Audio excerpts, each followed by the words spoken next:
रामपुर के नैनी गांव में रहने वाला एक परिवार इन दिनों बरेली पुलिस से न्याय की गुहार लगा रहा है, जिसका कारण है पीड़ित परिवार की पैतृक जमीन पर दबंगों द्वारा किया गया कब्जा।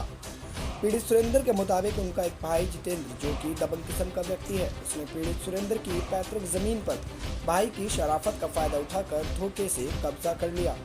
मामले की जानकारी मिलने पर जब पीड़ित सुरेंद्र ने भाई से अपनी जमीन वापस मांगी तो दबंग जितेंद्र ने भाई को ही जान से मारने की धमकी दे डाली, जिसका ऑडियो भी अब लगातार वायरल हो रहा है। लेकिन इसके बाद भी पुलिस ने इस मामले में कोई ठोस कार्रवाई नहीं की है। Hello hello. हाँ हाँ जितेंद्र, हमारे आवाज नहीं आ रही थी।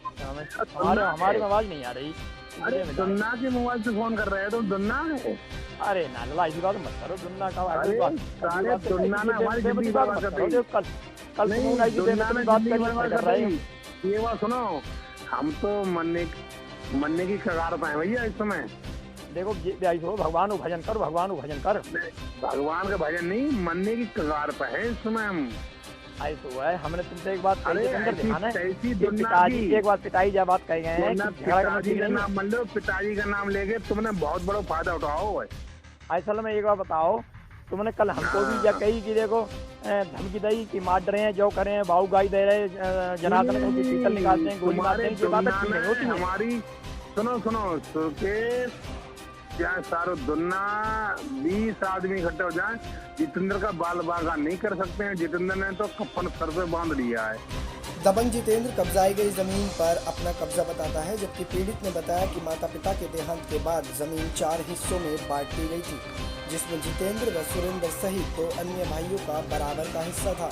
लेकिन बावजूद इसके दबंग किस्म की प्रवृत्ति वाले जितेंद्र उपाध्याय के मन में लालच आ गया और उसने जमीन को बिना किसी से पूछे बटाई पर देना शुरू कर दिया। साथ ही उसकी रकम लेकर फरार हो जाता था। पीड़ित ने इस मामले में डीआईजी बरेली राजेश पांडे के यहाँ भी पत्र लिखकर मदद की गुहार लगाई है। अब देखना ये होगा कि बरेली पुलिस प्रशासन सुरेंद्र को किस तरीके से राहत देता है और उसके परिवार की हिफाजत के क्या इंतजाम करता है।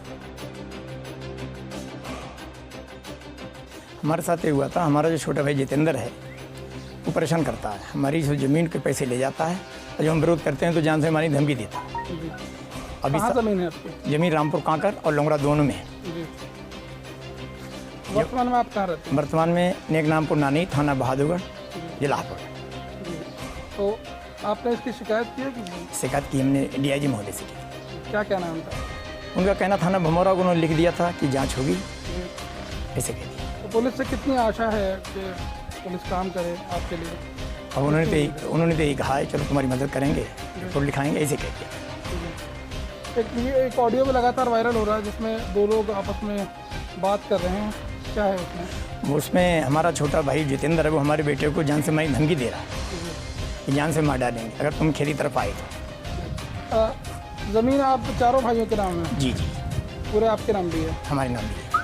तो सुरेंद्र जी, आपसे जानना चाहेंगे कि ऐसे में जब आपको धमकी दी गई है तो कितना डरा हुआ है आपका परिवार? हमारा परिवार साहब बहुत डरा हुआ है। हम लोग प्रशासन को गुहार लगा रहे हैं, ये लोग जो हिनिश टाइप में जान से न मारते।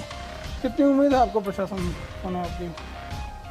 उम्मीद तो अब है, देखो कितनी उम्मीद है तो नहीं कह सकते, लेकिन गुहार तो लगा रहे हैं। जी, मेरा नाम जनार्दन उपाध्याय, पुत्र श्री सुरेंद्रपाल उपाध्याय है जी। क्या है पूरा मामला? सर मामला ये है कि हमारे पापा के नाम जो है 2 जगह की संपत्ति है सब, रामपुर कांकर और लंगड़ा, दोनों थाना भमौरा जनपद बरेली में स्थित है। तो उसमें क्या है, हक विरासत दोनों बाबा की और दादी की मिली हुई है।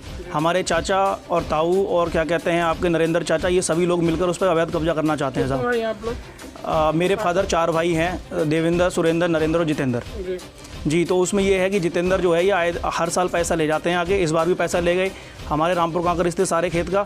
हमने जब फ़ोन से संपर्क किया तो इन्होंने मुझे माँ बहन की गंदी गालियाँ दी, कहीं साले खेत पे आएगा तो साले गोली से मार देंगे, तो वो तेरा बाप आ, इतनी गोलियाँ मारूंगा कि पोस्टमार्टम में भी डॉक्टर नहीं गिन पाएगा। और सर इन्होंने मेरे फादर को भी धमकी दी कि तेरा लड़का जो है हाई कोर्ट में जाता है, उसमें साले मुझे ऊपर से आदेश मिल गया है कि जो है इस साले की हत्या करा के जो है साले का जो है बॉडी पोस्टमार्टम के लिए उसमें डाल देंगे रामगंगा में। तो मैं साहब इतना डरा हुआ हूँ, छोटे छोटे बच्चे हैं मेरे, कि सर न्याय प्रशासन से यही गुहार लगाता हूँ कि सत्य के आधार पर इसका क्रियान्वयन हो, एक फेयर इन्वेस्टिगेशन हमारे फेवर में की जाए। मैं डीआईजी महोदय को उपस्थित होकर एक प्रार्थना पत्र दे चुका हूं, जिस पर अभी तक कोई कार्रवाई नहीं हुई है। मैं संबंधित एसपी महोदय हापुड़ को भी इस बारे में वो दे चुका हूं प्रार्थना पत्र, लेकिन उस पर भी कोई कार्रवाई नहीं हुई। ये सब दबंग प्रकृति के लोग हैं साहब, और इनके पीछे ऐसे ऐसे लोग हैं जो भूमाफिया हैं साहब। और मैं बहुत डरा हुआ हूँ, मेरे 2 छोटे छोटे बच्चे हैं और मैं बहुत डरा हुआ हूँ। सब प्रशासन से गुहार लगाता हूँ कि साहब मेरे फेवर में फेयर इन्वेस्टिगेशन किया जाए। हाँ जी। उत्तर प्रदेश के मुख्यमंत्री योगी आदित्यनाथ भूमाफियाओं पर शिकंजा कसने की बात करते हैं, दूसरी तरफ आपको आपका परिवार ही धमका रहा है। सर, इस संदर्भ में मुझे ये कहना है कि मुझे पूरा विश्वास है माननीय मुख्यमंत्री योगी आदित्यनाथ जी पर, कि जिस हिसाब से वो भूमाफियाओं पर नकेल कस रहे हैं, मुझे पूरा विश्वास है कि मेरे फेवर में भी वो आगे आएंगे और ऐसे भूमाफियाओं को फेयर इन्वेस्टिगेशन में उचित कार्रवाई इनके खिलाफ करेंगे सर।